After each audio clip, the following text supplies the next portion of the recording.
panda mtendaji mkuu alafu anakuja katibu mkuu. Yaani eti mtendaji mkuu anakwenda kuchukua pesa kwa katibu mkuu.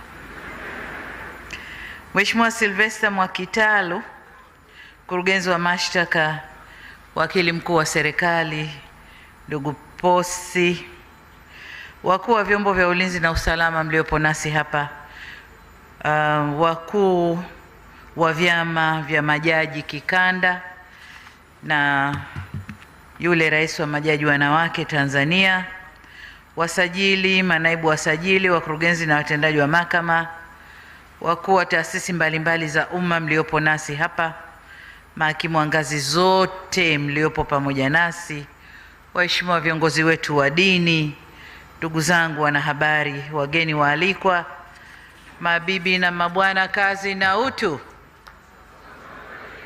Majaji, kazi na utu. Asanteni sana. Ndugu zangu, nami niungane na walionitangulia kusema kumshukuru Mwenyezi Mungu kutujalia kukutana hapa leo Dodoma katika mahakama kuu hii, makao makuu ya mahakama ya Tanzania, katika tukio hili muhimu. Aidha, ninakushukuru sana Mheshimiwa Jaji Mkuu na uongozi mzima wa Chama cha Majaji, Mahakimu na Majaji Tanzania kwa kunipa heshima ya kuwa mgeni rasmi katika ufunguzi wa mkutano huu. Nimeambiwa mkutano huu ni wa siku mbili, nilikuwa nachungulia ratiba, nimeona yatakayotokea leo, ya kesho sijayaona, lakini najua yote ni mema, ni kujichuja, ni kutafakari, ni kujitathmini na kupanga mipango ya mbele katika kazi zenu. Kama ulivyosema Mheshimiwa Jaji Mkuu, mkutano huu kwa mara ya kwanza naliwasikia kikundi cha ngoma wakisema kwamba kwa mara ya kwanza ulifunguliwa na Rais wa Jamhuri ya Muungano wa Tanzania mwaka 1984, na kwa maana hiyo rais, mimi nitakuwa wa pili kufungua mkutano huu. Ni heshima kubwa kwangu. Nawashukuru sana kwa heshima hii kubwa mlionipa. Nitumie fursa hii pia kuwapongeza majaji na mahakimu kwa kazi mnayofanya kwa wananchi wa taifa letu. Hongereni sana. Kazi ya kusimamia haki zao. Ninatambua kuwa majukumu yenu ni mazito na yanahitaji weledi, uadilifu, umakini, busara, uvumilivu na ujasiri pia wa kusimamia haki bila woga wala upendeleo. Na hapa napenda ninukuu maneno ya baba wa taifa hayati Mwalimu Julius Nyerere aliyoyasema wakati akifungua mkutano ule wa mwaka 84, na nukuu: kazi ya uhakimu ni ngumu na inahitaji uadilifu mkubwa, na kwamba si kila mtu anaweza kuifanya kwa ufanisi bila kuwa makini, bila upendeleo na bila rushwa, kwa sababu haki lazima itendeke bila uchoyo na upendeleo. Hayo ndiyo maneno ya Mwalimu wakati ule ambayo mpaka leo bado yana uzito wake. Ni maneno mazito ambayo yanaishi mpaka leo. Mheshimiwa Jaji Mkuu, majaji na mahakimu, utakubaliana nami kwamba hakuna taifa linaloweza kuwa na maendeleo endelevu na ustawi wa watu wake bila usimamizi mzuri wa haki.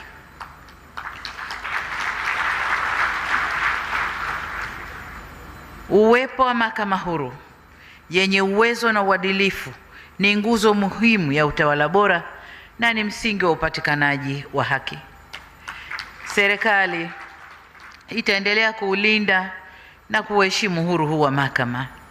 Ila nitoe rai kwenu Mheshimiwa Jaji Mkuu, waheshimiwa majaji na waheshimiwa mahakimu kuwa uhuru huu hauna budi kwenda sambamba na uwajibikaji, uadilifu, nidhamu, utii wa sheria na uzalendo kwa taifa lenu. Lazima hayo yaendane na uhuru wa mahakama.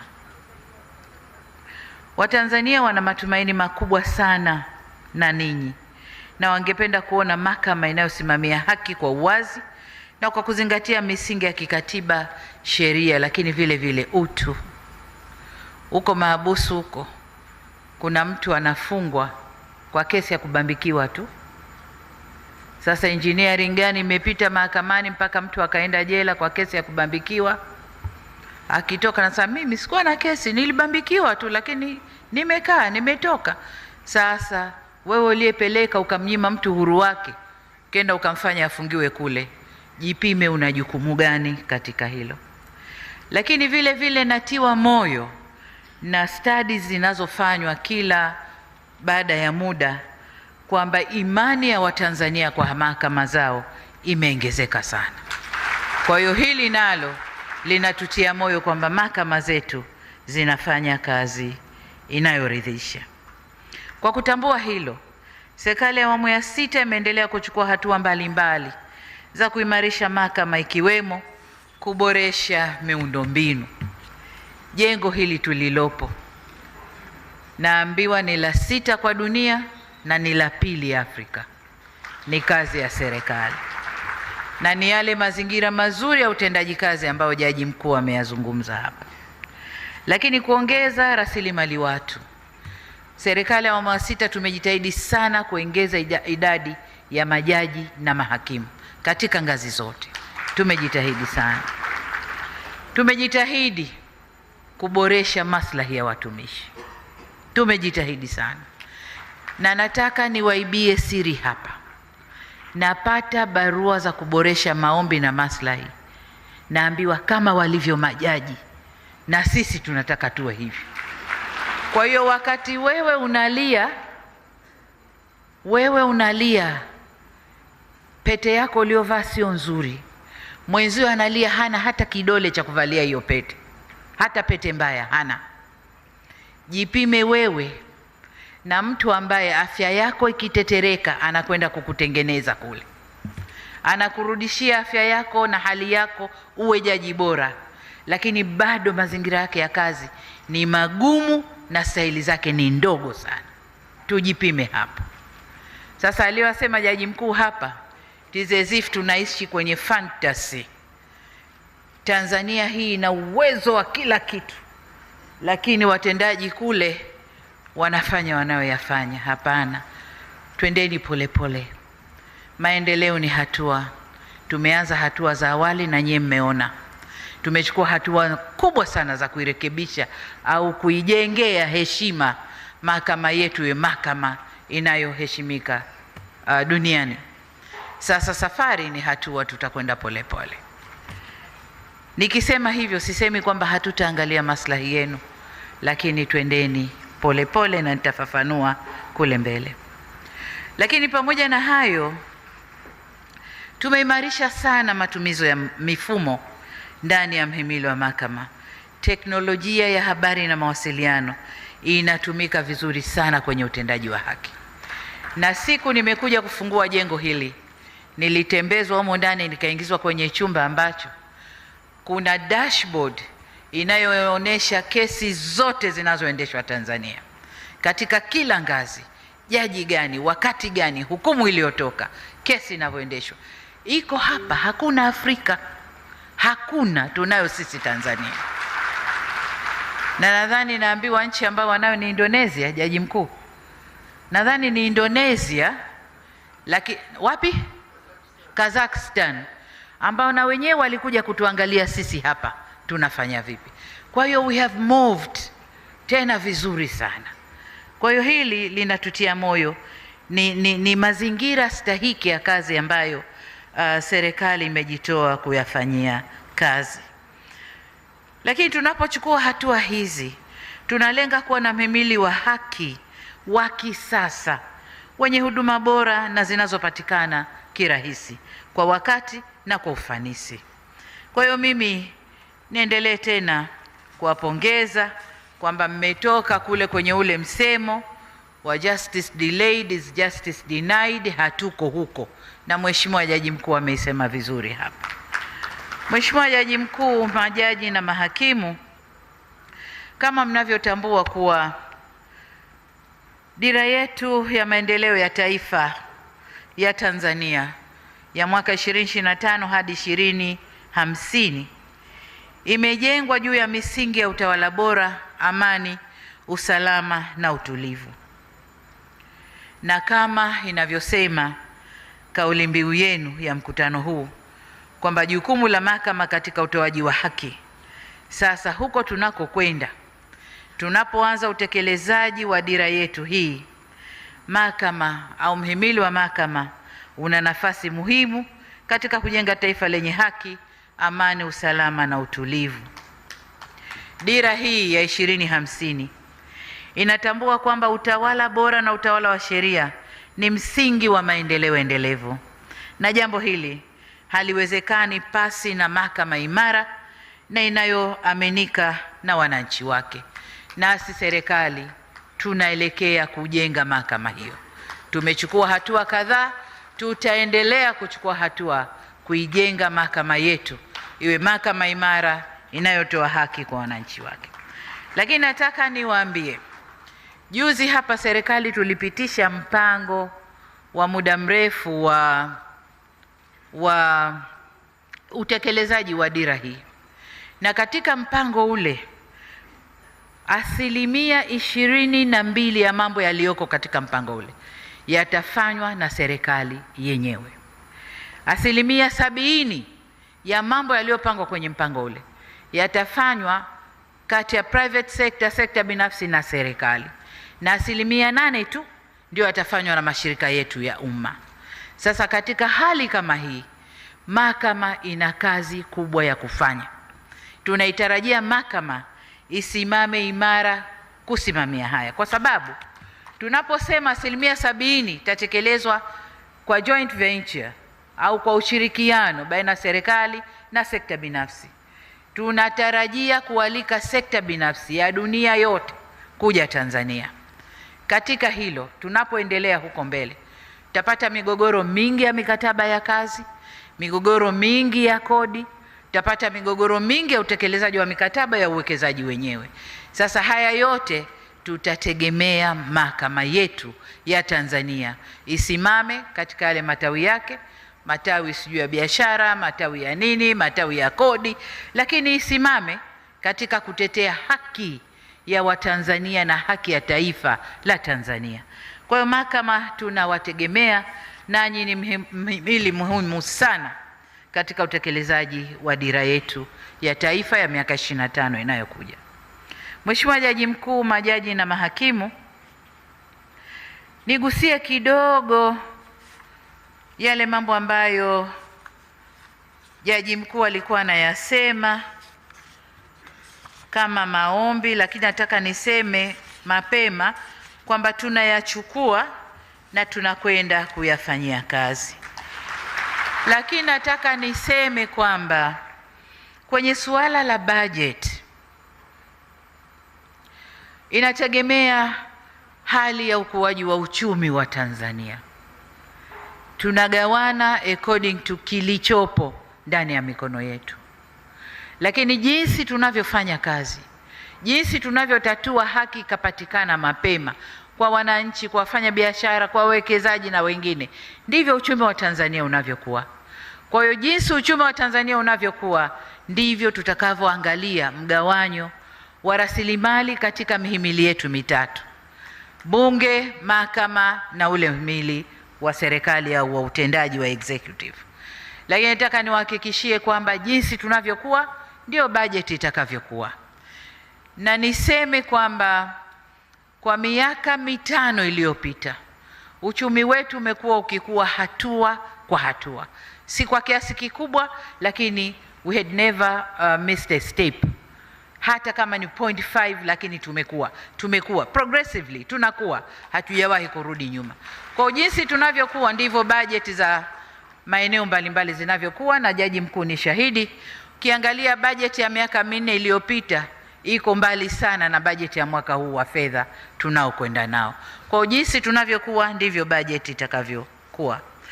Lakini hili la mazingira ya kazi, nimesema kwamba tumefanya kazi kubwa sana. Leo ukienda law school ya leo ifananishe na law school ya miaka 3-4 iliyopita, ziko tofauti. Ni katika kuchukua hatua kuboresha muhimili huu, mbali na yale ambayo nimeyasema kabla.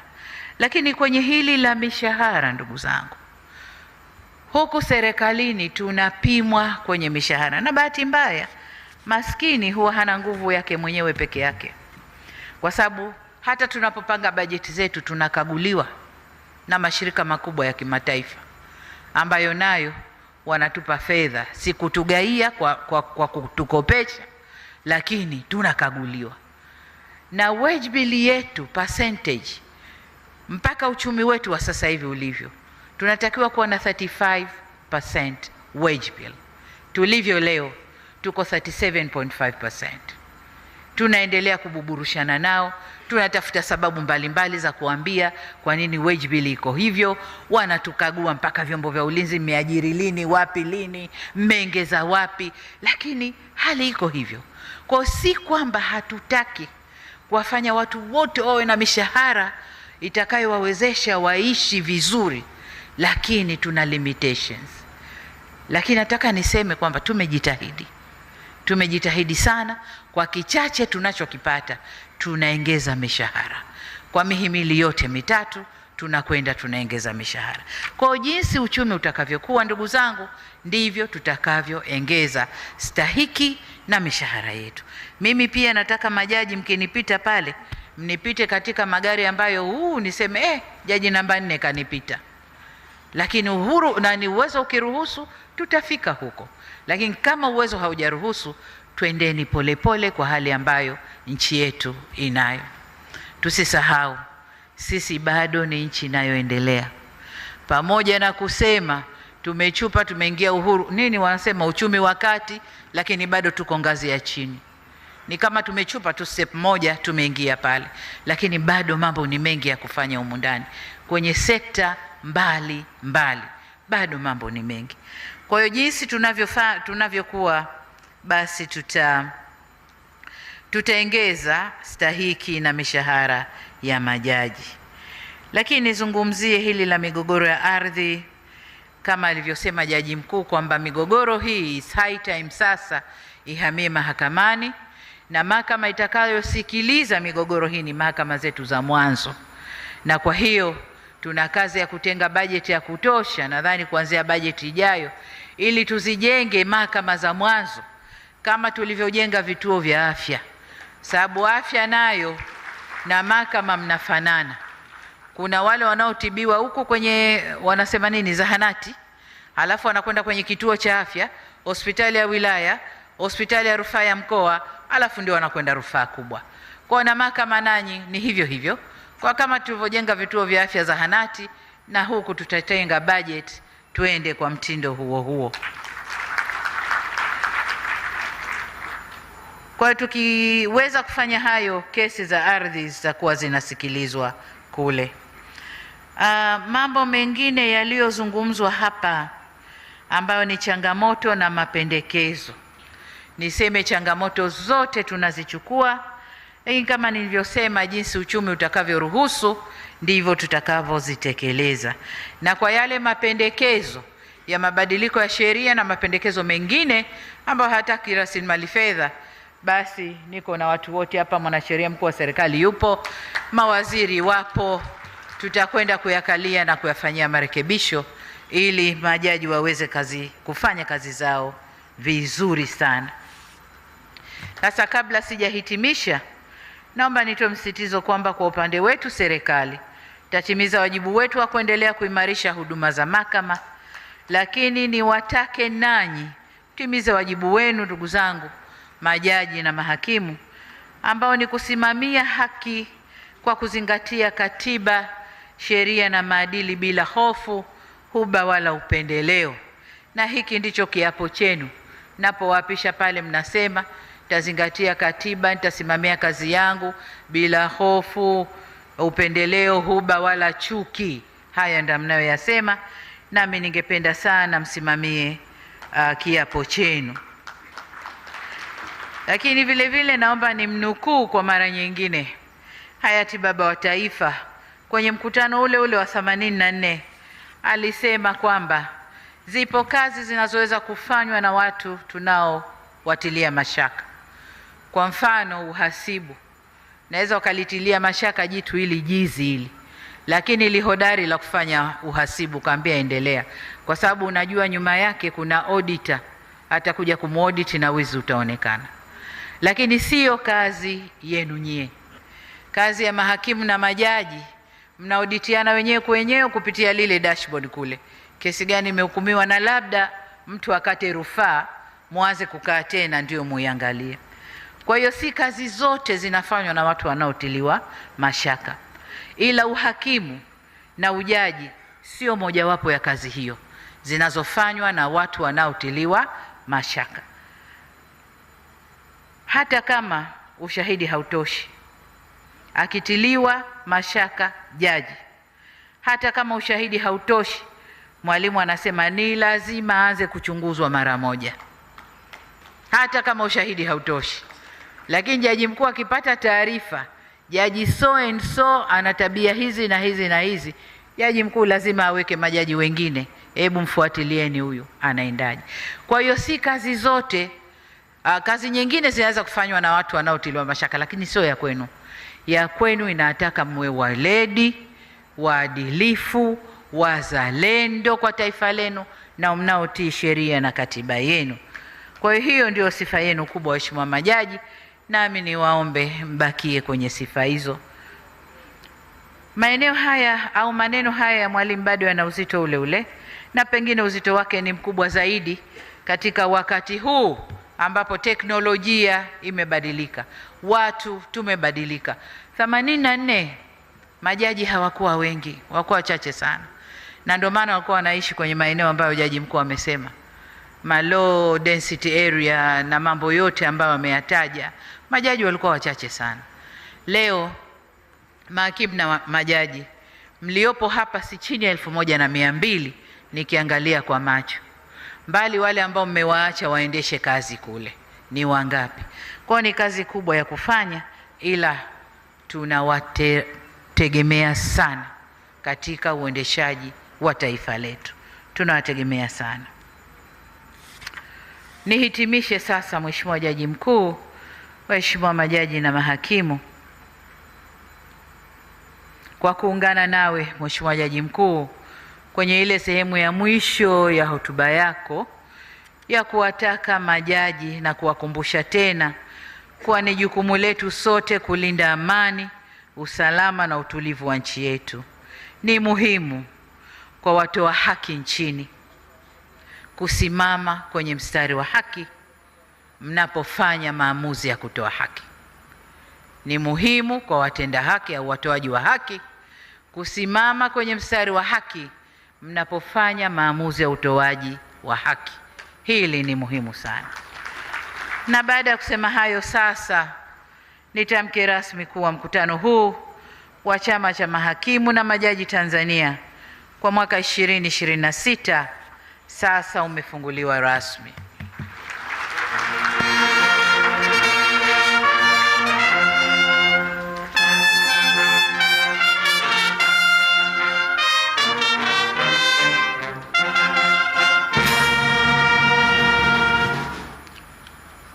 Naomba muungane nami kumwomba Mwenyezi Mungu aibariki nchi yetu Tanzania, lakini abariki chama hiki cha majaji na mahakimu, na asanteni sana kwa kunisikiliza. Makofi tena.